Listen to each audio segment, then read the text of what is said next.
I think in all aspects of dating, whether you're straight, gay, or bi, or whatever, you have to always make sure that you know if a person is really trying to get to know you as an individual, or if they are really infatuated with the thought of you. And so that is something that on my journey right now, I'm learning of me first in order to see the difference between somebody that has a fetish for me and someone that truly wants to love me. Welcome to Girl Talk with your girl, Melissa. And I am so excited today to have in the studio with me, Imani. We're going to have an awesome conversation. I'm excited to meet with Imani today. I follow Imani on Instagram, love his posts, love his posts. And so I'm excited to have him on with me today. We're going to talk about living in your experience without being prejudged, right? That can mean really a lot of things. We're in a society where everyone is judging everything about everything. You eat cornbread, why you gotta eat cornbread? That got all these chemicals in it. You don't eat cornbread, you should eat cornbread. It's just everyone is judging a person on who they are. And one of the things when Imani and I were having a conversation that he said is you never judge a book by its cover. And while that is an old mantra, it's so true today that we are in a society or we're in an element where people are just judging a book by its cover, don't even know the person.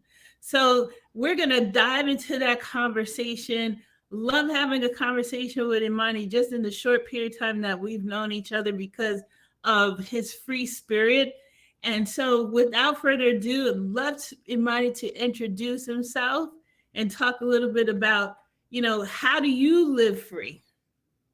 Well, thank you first of all, Melissa, for having me. I'm so excited to be on Girl Talk, honey. It is such an honor. I would have to say what it means for me to live out loud and proud in myself and just being me, and don't judge a book by its cover. It's just honestly being authentic. In this, world that we call like today's society, I think a lot of people are in a place now where you can be more free and open with who you are. And so in my like I call growing pains, the dating world it's crazy because now um it used to be taboo for you to be as I would call a gender bender or someone that is what's the word that I'm looking for? Androgynous. So sometimes people don't know where to put you. So they put you in a category where they're like, well, are you trans? And you're like, no. And they're like, well, what are you? And you're like, I'm just me. And so I have learned to maneuver in this society where people put labels on everything. And it's if it's red, it's red. If it's green, it's green. If it's blue, it's blue. That's what we've been trained to think. But Right. I living out loud and proud and in your truth and your authenticity. What it is now, we're in a place where people can be themselves and you don't have to put a label on it. And it's a beautiful time. My dating life right now is so much fun. I meet a lot of people that are, I would say a lot of men that are like, well, I mean, you are just stunning. Like you're beautiful. Like like, what have you done? And I'm like, nothing. And they're like, well, I've never been attracted to a guy. And I'm like, okay, well, it's a first for everything. And I'll be honest, it's weird because sometimes people think in the dating world when you are a individual that people think you're pretty, that things come easy as far as relationships and dating, but it's not easy because a lot of times you get you get weirdos, let's be honest, like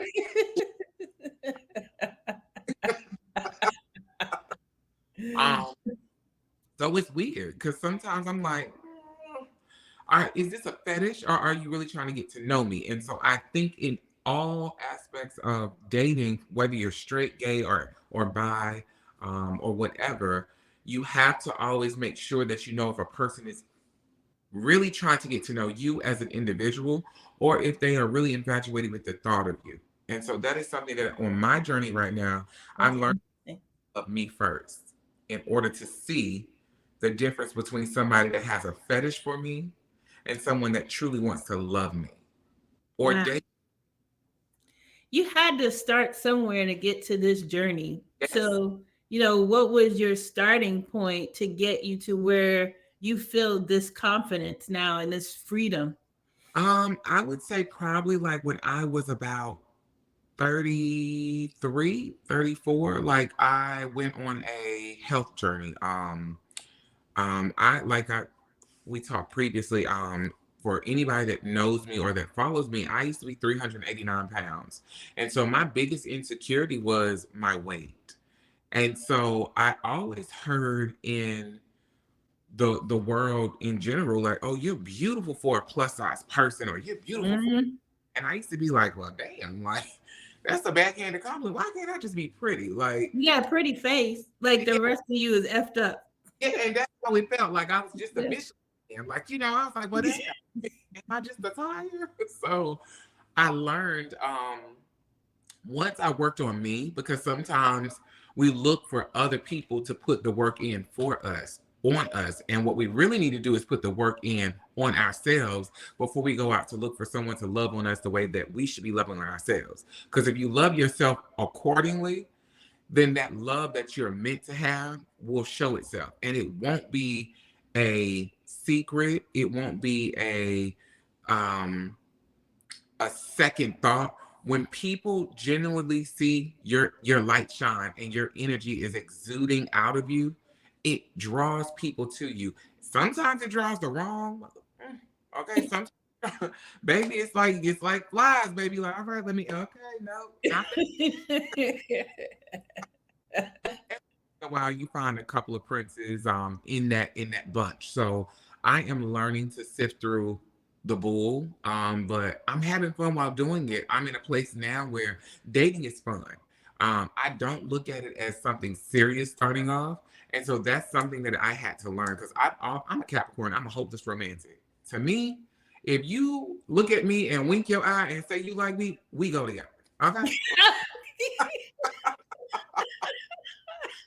I have to work on that. So I had to realize that it did not mean that I had to give that personal, like, part of myself to everybody. As far as, if someone shows you some bit of affection or some gesture of kindness, it does not mean immediately they're the one. A lot of people, like, you hear it, you catch more flies with honey than bull. Yeah. There, you, if it's sweet, if they're sweet, you're naturally going to be willing to listen to what they have to say, and they're gonna draw you in. Compared to somebody, like, let's be real, we've all had somebody, hey, yo, ma, and you like, no, get away from me. Hey. Mm, Yeah. That that, A. yeah, like, and that's, oh my god, hey, hey, I don't even turn around. I the grocery store, and the guy, he walked down like, the first time he walked past me, I was like, all right, I already know what's going on, because he was checking me out, but he was kind of like trying to figure, like, shit. I'm trying to figure, like, is this a girl? Is this a boy? And I'm like, baby, I already know. Like, baby, I already know. Once you lock eyes with me and you look at me more than one time, and then you kind of like, what's the? I'm like, yeah, no, it's not for me. So I keep going. I get down the next aisle. Who's on the other end of the aisle? The same dude. And I'm like, all right, you know what? Just to have fun with this, I'm gonna turn my cart around and go the opposite way and go down an aisle that I know I don't have nothing that I want on it, just to see if he gonna follow. Who was behind me? That same gentleman. And the first moment he had a chance, when our carts passed each other, he said, "You smell good." I said, "Thank you." He was like, "You're welcome. What your name is?" First of all, honey, what, Okay. everything else went out the window. I felt like Olivia Pope trying to find out a case. And where are you from? And so I'm at a place now where I sit out the bull. If I don't feel like, in that first initial greeting, if something does not seem right, if something does not seem, like, I hate to say it, I'm at a point in my life where I'm not trying to teach you how to love. And I'm not trying to, like, everybody, we all have to teach each other our love language when you get to know a person. But I can just tell when someone's rough around the edges, and I'm like, well, honey, I couldn't bring you around my family. You might Yeah, ride. and we forget that, some, especially when you're younger, you're not thinking about, all of the things like, okay, I could potentially have a child with this person, or, am I going to be able to raise a family? Correct. Will my parents, like, when you're younger, you're not thinking about all those things. Right. When you're older, you have a little different line of sight where you are thinking about those things. And I think some people are stuck in the younger phase even when they're older, and they forget about that. But you talked about, which is quite important, is exuding confidence. So exuding this confidence, which draws people to you. How Hmm. do you do that? Like, you're obviously beautiful, but how did you get to that point once you lost the weight? Was it just something that came naturally, or was it always in you? It's just that you were held back because of that one factor. I think that it was always because I always had the ability to flirt. One thing I was always a tease. I would talk a good game, baby, and then run off like Cinderella when the clock struck 12. Baby, listen, I'm gonna paint you a picture, oh baby, and I'm gonna see you tonight and da da, baby. And I was gone with the wind, fabulous, gone, baby. When I tell you, if I really want to see, you, I was like, okay, I'll meet you, da da da da, and I would never show up because my my downfall in my mind was always my weight. I Hmm. always like because I wasn't comfortable with my skin. I just didn't understand that there's still people out here that can love you for who you are and no matter what size you are. But if you're not confident in who you are and where you're at starting off, there's nothing anyone else around you can say to you to get you to, just connect with them on a level of understanding. And so I knew from just getting to know someone outside of my personal life, it would take a lot because I was scared to let my wall down because I'm like, oh gosh, if we do go to the next level and we get intimate, I gotta take my clothes off in front of this person. Do I feel like I'm gonna be able to do that comfortably and not feel like I'm being judged? Like all the things that most people, I think we all think of certain things. Like everybody has an insecurity on them somewhere. But I Yeah. figure it was just one of those things where I was like, oh gosh, I don't find myself attractive without clothes on. So who's gonna find me attractive without clothes on? Or I'll be honest with you, in the gay scene, sometimes in the black gay scene, it's kind of hard because we're so judgmental towards each other. And so Really? gosh, yes. Like, let's just say the gay scene in general. Like, you have the gay scene, and then you have the white gays, and then you have the black gays. And so, in the black gay scene, we're very catty. We're very, oh, girl, look, girl, ooh, look what she got on. Child, look at, oh, girl, look, she ain't got no butt. Girl, she looks sloppy in it. Like, we're very catty. And so, you get the girls, which are the boys that we call butch queens, they're very much into the girl, look at her. Girl, she thinks she cute, girl. Girl, And they do catty things like, oh, girl, okay, we see you, okay. And then talk about you. Yes. And then in the white scene, if you are a gay black that happens to be hanging out in a quote unquote white gay area, you're usually stereotyped as either the Oreo, the token black, or you are put in a position where they are always questioning, like, well, we need your card to put it on file if you're gonna get drinks at the bar because we just, we've had people leave the bar. And you're like, wait, what? Oh, Yeah, honey, and so you got to deal with prejudice, oh, absolutely, and it's sad. and in that, Yes, even in the gay community, not yes, so there's prejudice within the gay community, but then prejudice outside of the gay community from those who aren't. correct, correct, and it's scary because the older you get as a what the older I get as a black gay, what I have learned is you have to walk in a place head first, and you have to walk with your head up. No matter what you might think in your mind, you have to come with a confidence and an energy that outmatches the room. Because when you walk in a room with that type of energy, like keep in mind my weight loss journey, I stayed away from the club for 3 months. And so when I finally came back on the scene, it was a drastic change. Like people were like, hmm, You on crack? yeah, you all right? You, Yeah, you sick? You on the crack? You you got know, the package? ain't you in the gay community? So they immediately like, she got that package, baby. You like, no.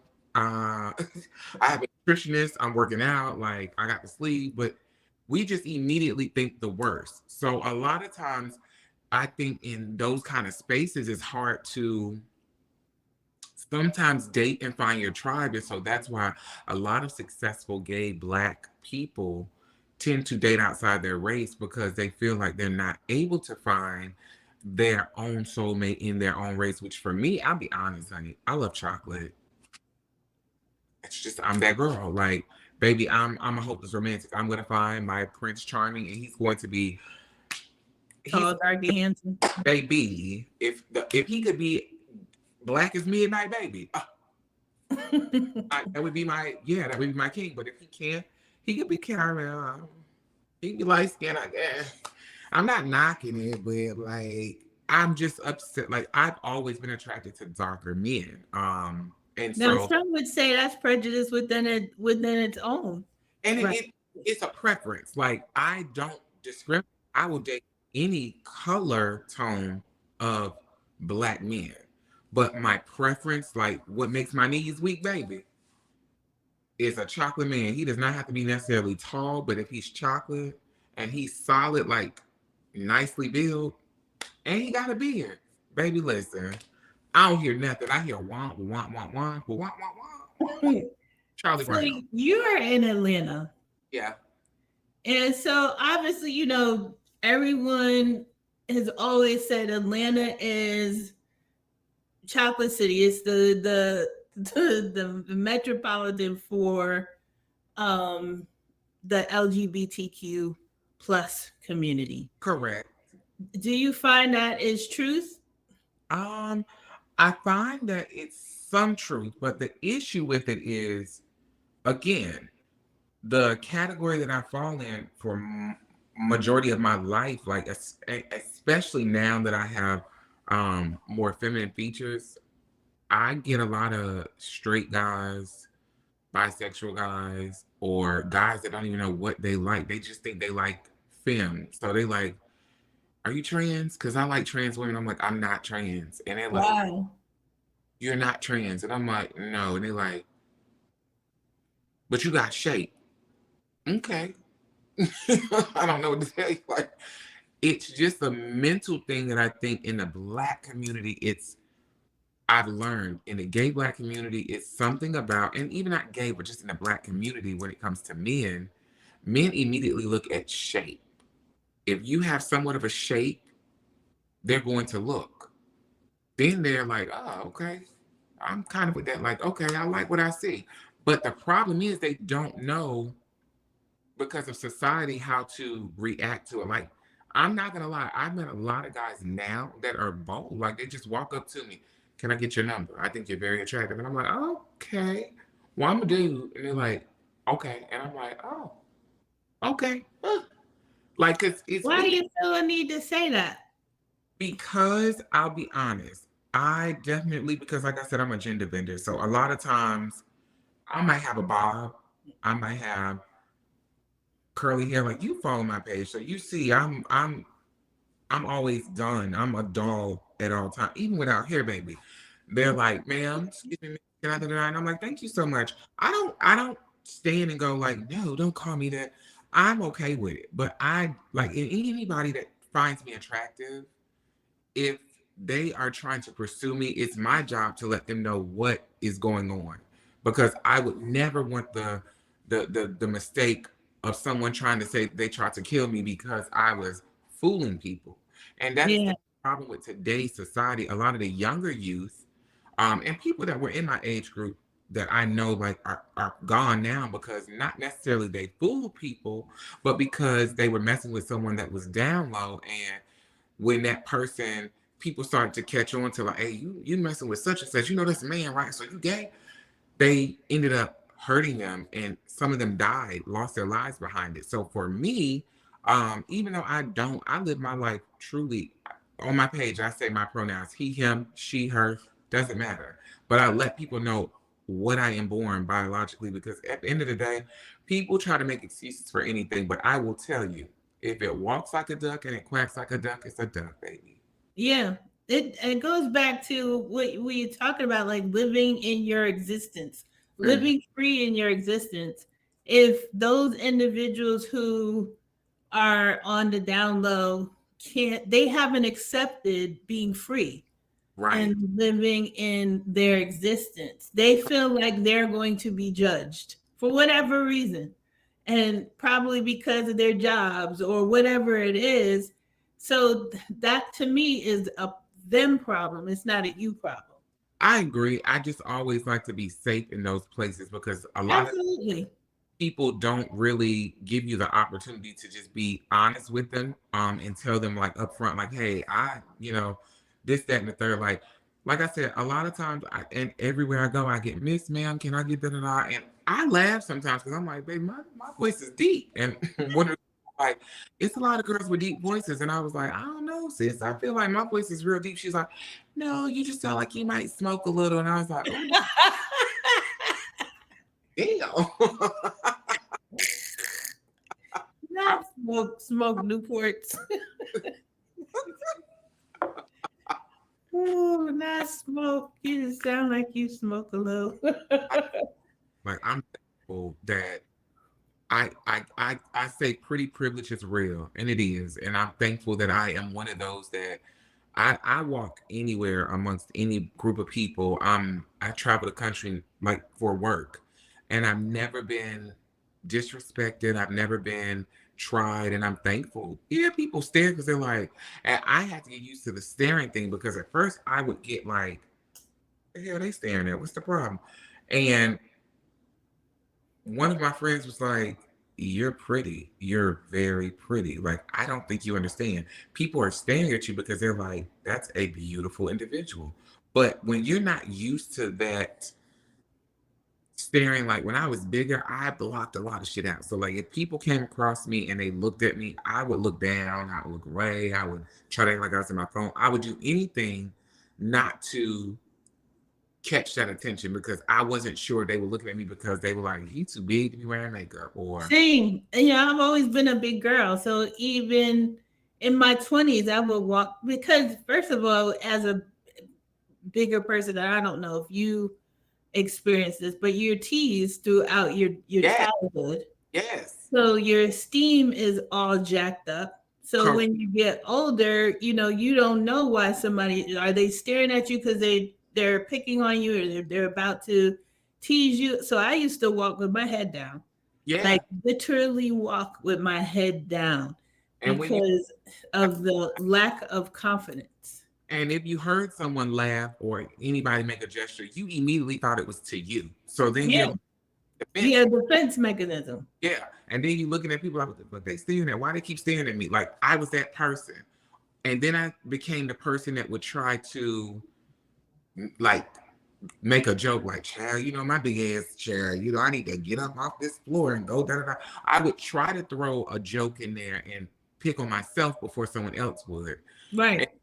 it got to the point where you don't realize that people see your insecurities immediately when you do those things. But like looking back when I talk to my friends and family, and I'm like, I used to feel very like when I started to really come out of my shell after like 3 years from today, my sister looked at me and she was like, you know something? And I was like, what? She was like, it is refreshing to see you're able to stand in places and take up space and know that you are enough and you are meant to be there.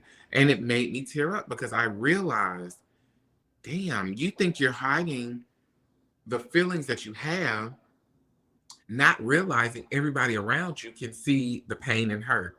But you don't think that they can see it because you think that you're doing a good job reflecting or deflecting off those things because you're like, well, they can't tell us it's hot. Or cracking a joke. You got to be the jokester, to feel your worth, or the person. Like for me, it was, I was the person like I ain't taking no junk. Yeah. You say something to me, I'm saying right back to you. Yeah. That was the way I deflected. I Yeah. think too, you have to, people say, oh, wow, Imani, that's a beautiful blouse that you have on. Your outfit's well put together. You look gorgeous. I got this from the dollar store. Correct. Like you downplay it. Play it down Um, instead of taking the compliment. yes. Yeah. And it was a long time where it took me a minute. I don't think until somebody like my clients saw start to shrink and lose weight through the process after I had gotten the surgery. And they were all like, oh my gosh, I mean, you've always been beautiful, but wow, like, look at you. You really, you're doing it. You said you're gonna lose the weight. You said you can get your teeth done. You said you're gonna like, everything I manifested has happened. Even to the place where I'm sitting right now. This place was, I walked in here and I was like, this is mine. This is mine. And I can remember my real estate agent saying, okay, this you sure you don't want to look at anything else? I had already gotten approved for three other like places, and they were like, "We want you to purchase it. We this is it. This is it." And I was like, I want to see. I saw a place online that I really want to see, and I told my real estate agent, "You showed me this place online. I want to at least see it. I've always said I wanted an exposed brick wall. I wanted to live in the heart of the city." And so when I finally got it was another moment where I sat in it and I just cried because I was like, wow, manifestation is real. And so I tell anyone, it goes back to you gotta love yourself first. But Yeah. I learned before getting to the point where I was taking care of myself health wise, I was working in a strip club doing makeup. I was making anywhere from 1,000 to anywhere almost to 2,500 a night. Just Wow. making money. And sometimes if it wasn't a night, I might have made like 2,500 to 3,000 a week. But my thought was, you making money. You ain't gotta listen to what nobody else says, and you ain't gotta look this certain way because you making money. You can buy labels now. You can throw something on and you. But the problem was now I'm making the money, but I can't fit those clothes. They don't make clothes past a certain size. So like now I'm over here like, well shit, I can get the glasses, I can get the bag, baby. I might be able to squoze my foot in a shoe. But those things were uncomfortable. Like, I'm in the club with some red bottoms on and my feet are about to explode. And well, and I'm uncomfortable and I'm still in the corner feeling like I'm not worth that moment or I'm not worthy of being amongst people. And when I would see a group of individuals that I thought was beautiful to the eye or that to me what I identified as beauty at that moment was someone that was ideal shape, like the skin, like, oh, they're skinny, they got a cute shape. That's how I should look. Like that's gonna be me one day. And so I realized I had to stop looking at everybody else and trying to identify what I thought was pretty because what I thought was pretty or that was appealing was something that I was trying to obtain because that was in my mind. Oh, if I have a cute shape, I'm gonna get attention. Yeah, I'm be honest. Now that I am smaller, I get a lot of attention, but it's crazy because the attention I get now it's still bullshit sometimes. Like you literally have to just, no matter what size you are, you have to love yourself so that you know not to fall for the okie doke. Because people will try. They'll try to tell you, yeah, you look good. And you're like, thank you. And then you kind of like, well, okay, you said I was cute. But then right along with that, they think you're cute. Then they like, so I'm saying, can we, can you hook up later? Can we what? Do I like a prostitute? You man, I'm clutching my. I'm like, well, when did I come home? Like, we ain't even went on a date and you already trying to get in my pants. Like this is That is the Atlanta, that's the Atlanta mindset. Because there are some that will do it, so they expect that everyone's going to do this is the wrong bus to go at. it. You're gonna be mad at me because baby, every time you come over here, I'm gonna look at you and go, kitchen clothes. No, thank you. I have enough respect for myself to know that if I do decide to, because I'm an adult, if I do decide that I want to take that next level and I want to be grown, I'm still not going to choose that individual that is infatuated with me because I know it's just You're trying to put a number count to what you, oh, I had this person, I had that person. I'm just, no, I'm okay with being single. Like, until the right person comes along, I I'm, think, that is definitely a separate conversation I'd love to have with a group of yeah, individuals, because just listening to even the younger generation, their 20s, that they said that's pretty much the mindset of the men that they're dating is, we want to bed you down. That's it. that's because we have all these artists out here like Sexy Red. Mm-hmm. I hate to say it, you got, you know, what, Sexy Red, Megan Thee Stallion, you got Glorilla, you got, like, I hate to say it, a lot of artists that talk about getting disrespected and beat up in the bedroom and then treat it like you're nothing. And this new age, or not even this new age, because I'm be real with you. I'm 41. It's some fools out here that literally come at you sideways out the side of their neck, and you just have to go, are you dumb? Are you slow? Are you stupid? Because I know you didn't just say that to me. And I say that to guys because you're not going to ever disrespect me and think that I'm going to be flattered or, oh my God, he's looking in my direction. Oh, no, sir. That's embarrassing. When someone feels that they can ask you a question outright, just a question that you would be like, and do you feel like that would be appropriate to ask anybody? And they kind of look at you like, what did I say wrong? You just disrespected me. And they like, I didn't think it was disrespect. It's I'm crazy. it's crazy. And It is absolutely nuts. it's sad. It makes you look at them differently and you realize that ain't for me. That ain't for me. If that's how you look at me, we don't need to go no further. You don't even have to waste your time trying to call. Don't call my name, baby. Because I'm definitely a prostitute. I'm not a hoe. So you don't get your feelings hurt, and so that we're not looking stupid together. Gone. Find What something. what advice would you give individuals who, want to live free in an existence with just loving themselves? I would tell them that the first thing they need to do is get a journal and write down all of the things that have hurt you Wow. and work on those things one at a time. I Wow. That is the key to success. I had you sit in silence and literally rip band-aids off of wounds that I thought were healed. And you cry because you're like, damn, I didn't realize this still affected me or this bothered me so much. And you have to sit in it. And it's not a, okay, well, I've done that. I'm good now. No, you got to sit in it. And you got to understand it's okay to sit in it. But we don't like to do that because it's uncomfortable. Yep. It's very Or uncomfortable. you wanna some people choose to self-medicate.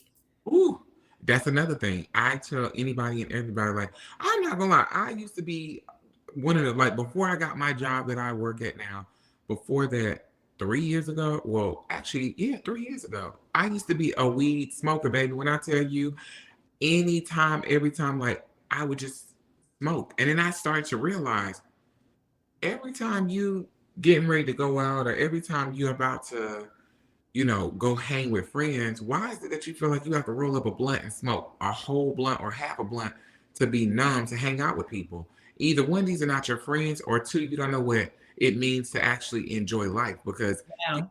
really be enjoying life if you're always high. Right. Wow, the high is gone, so now you just smoking to look stupid because you sit in a corner somewhere looking like a zombie with black lips. I'll pass. No, thank you. That doesn't seem fun to me. Mm-mm. And I kid you not, this is the beautiful thing that I'm experiencing in this chapter of my life.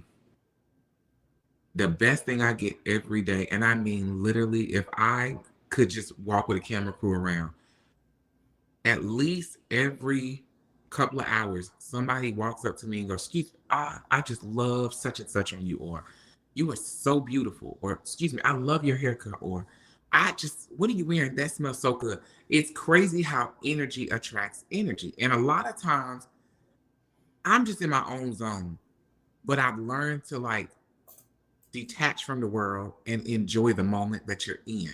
And I mean, when I say detach from the world, I mean not in my phone, not, focused on social media. Like now that I'm living where I live, every day I'm off, I have vowed to at least, if it's not raining outside, I'm going to get a 30 to 45-minute walk in. And so far this week, I have done that every day. And so, Self care is important.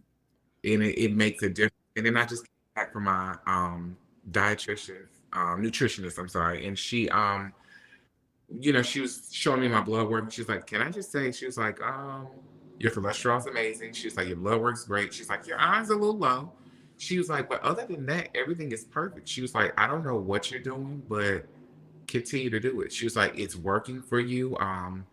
She's like, I think it's safe to say you have found a formula for life. She was like, and so it's refreshing to see someone that is choosing life over food, sweets, you know,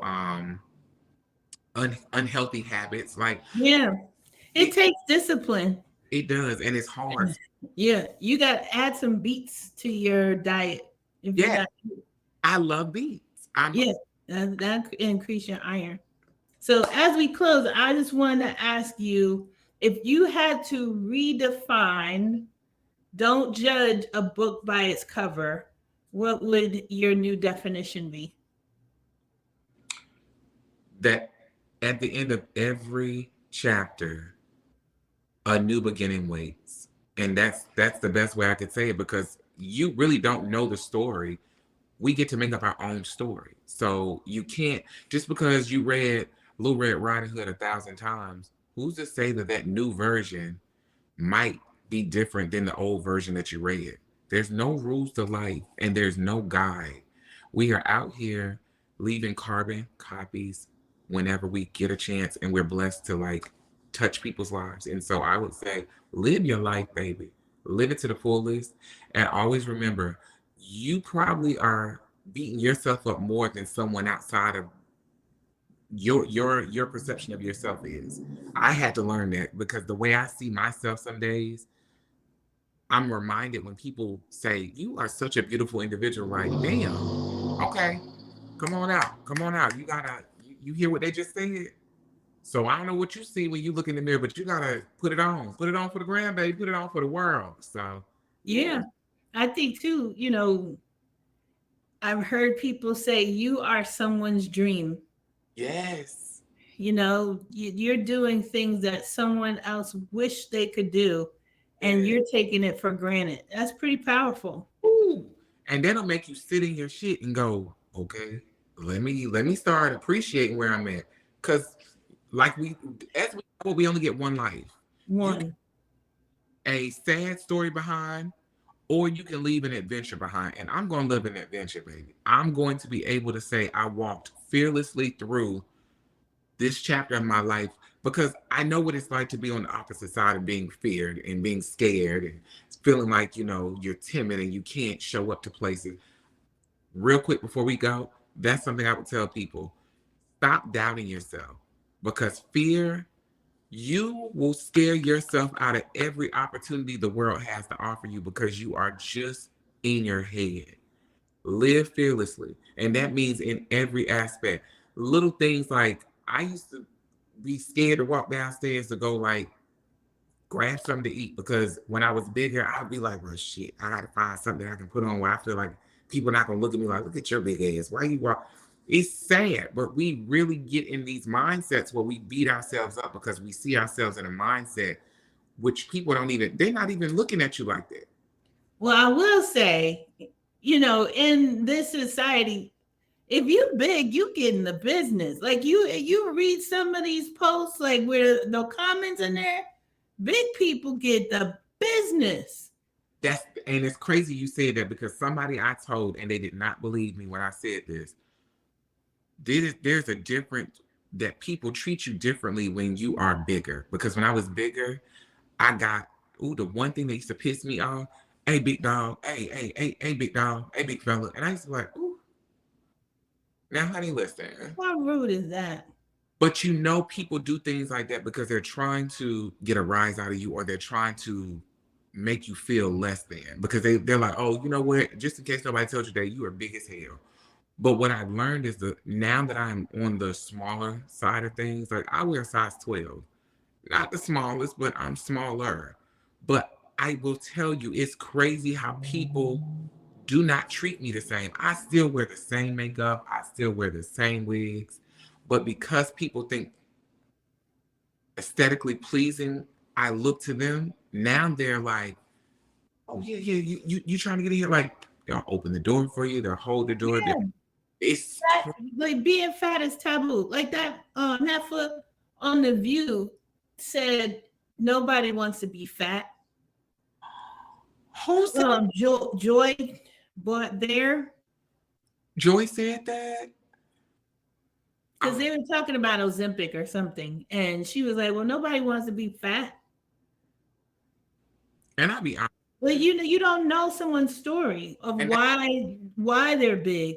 and It could that be health reasons. It could be psychologically. You don't know, but to bully people and call them all kinds of names or even be prejudiced against them, like you said, people do treat you differently. And that's even in a corporate environment. They yeah, treat you differently because of your size. It's just not right. and it's sad because It it's is very, very sad and it's very, very hurtful to people. And so when you talk about, your self-esteem and coming out of that, society makes it tough. they do, Because if you on the internet and you reading people talking about how fat is ugly and this and this and this and that, it is not always, delightful. and especially when people just are just hateful, and they, I being that I've been on the both sides of the world, like as far as being big and being small. That's why whenever I come in contact with people that are plus size and I know what it's like, and then people making look like looking and do, I go out my way as a flight attendant to give them the most love and the most respect because I was there. I know what it's like to have to use a seatbelt extension, and the person you're sitting beside, they want to be rude and they want, you have another seat. They just pouring over into my seat, and I'm like, how dare you? How dare you think that it's okay for you to make somebody feel less than because you're small? Baby, you're not that cute. Right. You're small. There's a girl on Instagram where she documents something about her recovery, binge eating recovery, and the comments are just horrendous. Horrendous. Why don't you do? You should. You need to mind your damn business and let that girl do what she want to do. Those are the people that are doing the most bullying. They do the bullying because they don't know how to. They're scared. They're not gonna say it to her face, but they get on the internet and they can say whatever they want to say on the internet. And that's something I always tell people, baby. My mouth is slick. You come to my page acting ignorant, I'm gonna act ignorant with you, baby. I know. I've seen you go. Baby, You go in on people. you will be the donkey of the day on my page. Yeah. Imani, where can people find you and what services do you offer? So you can actually find me on Instagram on Face the Beat underscore. And so my specialties, for those that are in this area or outside of this area, my specialties is micro shading, as well as lash extensions and makeup application services. I am available for travel. I do private services. So if you need my services, I can definitely, you can find all of my information there on Face the Beat underscore on IG. And of course, my page is nothing but fun, laughter, and knowledge. I like to introduce people into the gay world, the ballroom scene, etc., and teach knowledge because health and knowledge is wealth. And so, a lot of people that are not necessarily in the gay lifestyle or in the gay scene that are trying to understand, well, what does this mean, or what does that mean? My page is there to educate so that you're not scared because a lot of people are scared of the unknown when they don't understand something. That's it. um, they tend to be more accepted because they're like, okay, I can accept that because now I get it. And then a lot of times people come into contact with me and they're like, you not at all what I thought. And I'm like, what do you think? What did you think I was? And they're like, well, I don't know. You wear lashes, you got makeup on. I don't know. I just figured you might be a little, and I'm like, a little what, gay? Bougie. So it's important to like teach people and to show up in places where people don't think you exist, to show them that we're the same. You put your pants on just like everybody else. Yeah. Period. Everybody else. Yeah. Yep. So I really enjoyed the conversation. I hope you did as well. I enjoyed it. I hope this will not be the last time I'm ever asked to come on Girl Talk because No, of course not. We will have you back again and again. I think I want to do with a group of people too. love We that. need to have you back for sure. Thank you. I really enjoyed it, and I thank you very, very much for your time. I enjoyed it, and as always, I see you because I am you.